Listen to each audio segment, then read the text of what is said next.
Olá, queridos alunos e amigos, estudantes da lição da Escola Sabatina. Muito bom receber você aqui hoje, domingo 27 de setembro de 2020, para mais um estudo, segundo dia de estudo da primeira semana desse trimestre da nova lição, nosso guia de estudos, que estamos iniciando sobre educação e redenção. Convido você para orarmos agora.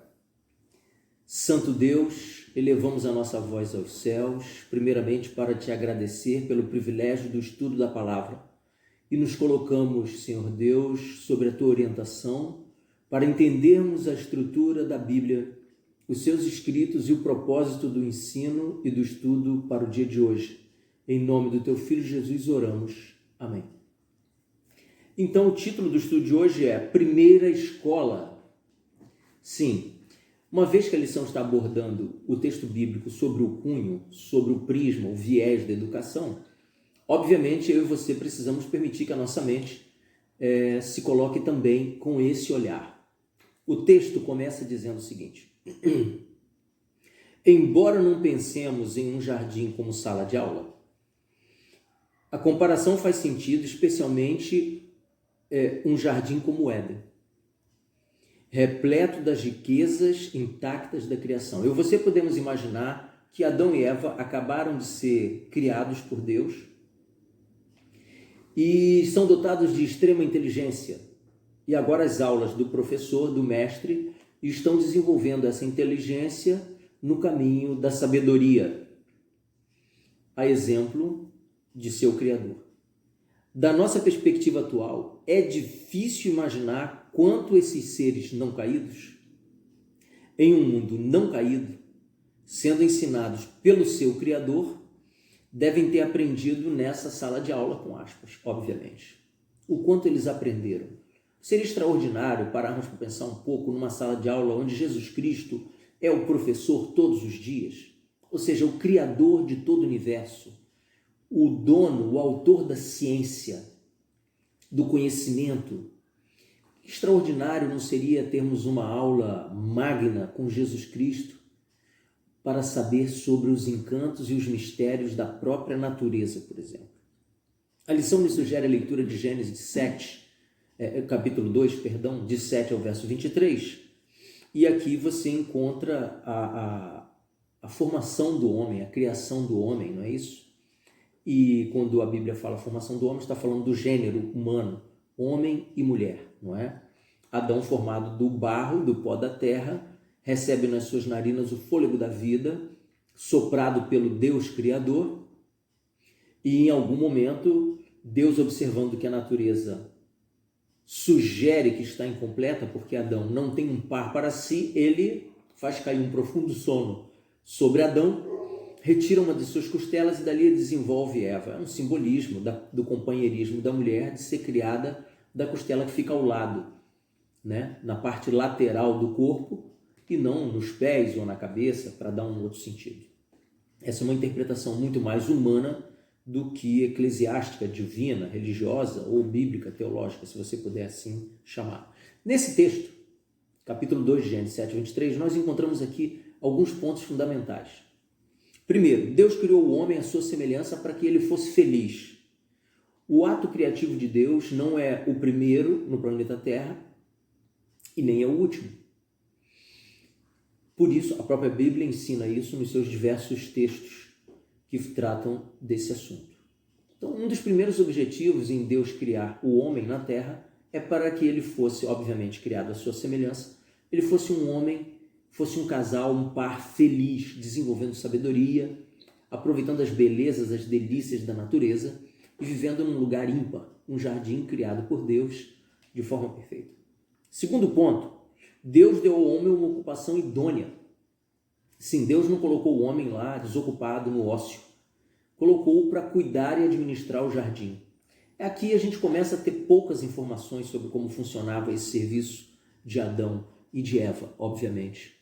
O que eles passavam o dia fazendo ao despertarem? Sim, nós não temos muitas informações, mas sabemos que um jardim com muitas árvores frutíferas, um jardim onde a morte de folhas não existia, obviamente, porque o pecado ainda não havia entrado na terra, animais de toda sorte para serem cuidados, mas cuidados como? Muitas respostas nós não temos, mas sabemos que esse era um jardim que era regado por rios que vinham do Oriente e que davam uma completude, se assim podemos dizer, à vida do par, dos animais que ali viviam, etc. Terceiro ponto, Deus deu responsabilidades para desenvolver o caráter e a personalidade desse santo par. Sim, eles tinham responsabilidades diárias em cuidar desse jardim, em zelar, em proteger, em guardar o jardim. Sim, aqui você vai encontrar um prisma espiritual sobre a história de Adão e Eva, não é? Quando Adão e Eva são orientados na sala de aula para saberem que há um inimigo que, vencendo a opinião deles, poderia destruí-los, levá-los a uma morte eterna. Eu quero dividir com você o comentário bíblico a respeito desse trecho de Gênesis 2, a partir do verso 8 até o verso 17, tá certo? Esse comentário, ele diz o seguinte: em relação à palavra jardim, o comentário bíblico teológico adventista sugere o seguinte conhecimento. O termo hebraico se origina de um radical que significa estar limitado, cercado, protegido, ou seja, era uma área que tinha começo, meio e fim. O jardim delimitava um espaço no qual a ordem e a harmonia criadas eram vistas. Vejam bem, foi o nosso Deus que criou e ele deu limites e ordem. Era também um templo-jardim que foi representado posteriormente no tabernáculo. Tanto o tabernáculo quanto o jardim serviram de local de encontro com Deus, encontro entre Deus e a humanidade. Então, há aqui a sugestão, no comentário bíblico, de que esse jardim era, na verdade, um templo-jardim, porque a humanidade se encontrava com Deus ali. Em relação à palavra Éden, o comentário divide conosco o seguinte: é possível que o termo se origine de um radical que denota prazer, delícia. A descrição do jardim sugere árvores majestosas e água em profusão, e o liga à geografia já conhecida dos leitores, porque aqui no texto, né, quando você lê Gênesis, Moisés, o autor desses livros, aqui ele diz, olha, aqui o rio tal contorna a cidade tal e etc. Ele vai dando orientações de um lugar que ele conhece, que obviamente na época do Jardim do Éden criado e ali habitavam Adão e Eva, essas cidades, essas regiões sequer existiam. Então essa configuração de localização geográfica, ela tem a ver com a cultura e com a realidade de Moisés e dos povos pós-Éden, obviamente, não é isso? A partir do verso 9 do capítulo 2, dentre as variadas árvores do jardim, duas são extremamente importantes. A árvore da vida, o comentário fala, reaparece diversas vezes nas Escrituras, tanto no Velho quanto no Novo Testamento, inclusive em Apocalipse. Ao passo que a árvore da ciência do bem e do mal só é mencionada nos capítulos 2 e 3 de Gênesis. O conhecimento se refere, isso aqui é importante, o conhecimento se refere ao discernimento e à experiência moral e ética, e não à destreza intelectual, não é? A destreza intelectual estava lá na sala de aula do Jardim do Éden, a cargo do mestre Jesus e dos seus 2 alunos. Mas esta árvore, ela estava simbolizando o desenvolvimento da ética e da moral do santo par, de Adão e de Eva. Sim, eu e você sabemos que eles falharam em relação a esses 2 pontos, tanto a ética com Deus, quanto a moral que lhes foi contaminada pelo conhecimento do pecado. A partir do verso 15, o comentário bíblico diz assim: os seres humanos foram colocados no jardim com 2 propósitos. O primeiro, de cultivar ou trabalhar nele, destacando o importante conceito de que o trabalho é um dom divino. E se você amaldiçoou o trabalho, que você é obrigado a trabalhar, está na hora de rever o conceito, porque o trabalho é uma dádiva divina para o sustento, o desenvolvimento e a dignidade da personalidade humana. Não é isso? O termo também é associado à adoração. Que coisa, né? O termo também é associado à adoração e ao tabernáculo. Em segundo lugar, o homem deveria guardar ou vigiar o jardim. É interessante notar que os dois verbos são empregados na descrição dos deveres dos levitas. Olha aí a ligação de novo do trabalho de Adão e Eva no jardim, tendo uma ligação, uma correspondência com o trabalho dos levitas no tabernáculo, aquele mesmo que eu e você já estudamos, que fora construído no deserto, que era uma prévia do que seria construído em Jerusalém por Salomão muitos séculos adiante.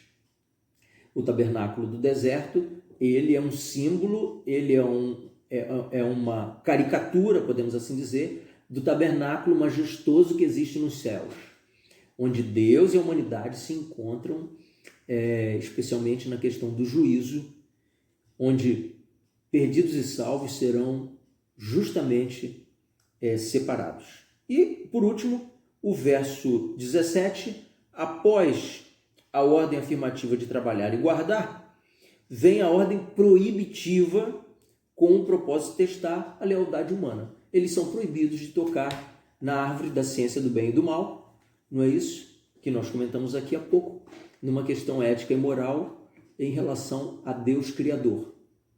E essa árvore, ela realmente, ela simbolizava ali uma mudança de dimensão da vida do Santo Padre. Foi o que aconteceu quando, infelizmente, Adão e Eva escolheram desobedecer às ordens divinas. Quando consideramos a dinâmica professor-aluno, esse é o relacionamento ideal. Deus conhecia as habilidades de Adão porque ele o tinha criado. Podia ensinar Adão sabendo que ele podia alcançar todo o seu potencial. Não fica mais fácil quando o professor conhece o aluno? É o caso aqui. Deus deu responsabilidades ao ser humano e desejava que a humanidade fosse feliz. E talvez um dos meios para dar felicidade à família humana foi conceder responsabilidades. Fica aqui o exemplo para nós. Nós temos os nossos filhos e tal, alguns já netos, e muitos privam os seus filhos e netos de responsabilidades nas devidas faixas etárias, não é? Para agradar a gregos e troianos, para não haver reclamações ou qualquer tipo de comentário que vá na contramão do que é saudável. Então as crianças desde pequenas, desde os primeiros anos de vida, cada uma na sua faixa etária, na sua capacidade de entendimento e de desempenho de uma tarefa doméstica, sim. Elas vão começar com uns 2 anos guardando seus próprios brinquedos espalhados no meio da sala. Os brinquedos maiores, obviamente, ficam por conta dos adultos, mas os pequenos e leves ficam por conta das crianças. E por aí vai, mudando de canal a cada faixa etária. Não é isso? Deus conhecia o coração de Adão e o que ele precisaria para prosperar. Por isso deu a ele uma tarefa: cuidar do jardim. Veja que Deus pensou em tudo. Ele acaba de criar um homem saudável, dá a ele uma esposa idônea e saudável, e esse par, eles têm o privilégio de receber de Deus a responsabilidade de cuidar do jardim, que era a casa deles, para que o caráter e a personalidade deles fosse desenvolvida de forma ideal. Pelo fato de conhecermos apenas este mundo de pecado e morte, é difícil imaginar o que o trabalho envolvia e as lições que, evidentemente, Adão aprendeu enquanto trabalhava e cultivava o jardim do Éden. Nós não temos como escrutinar isso, mas com certeza durante esse trimestre vamos ter uma visão um pouquinho melhor do que eram essas atividades. Deus também sabia que o homem necessitava estar em íntimo relacionamento com ele, e hoje eu e você carecemos de intimidade com Deus da mesma maneira, não é isso?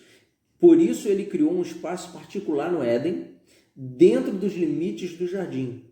Tudo isso comprova o propósito de Deus na criação e no seu amor pela humanidade.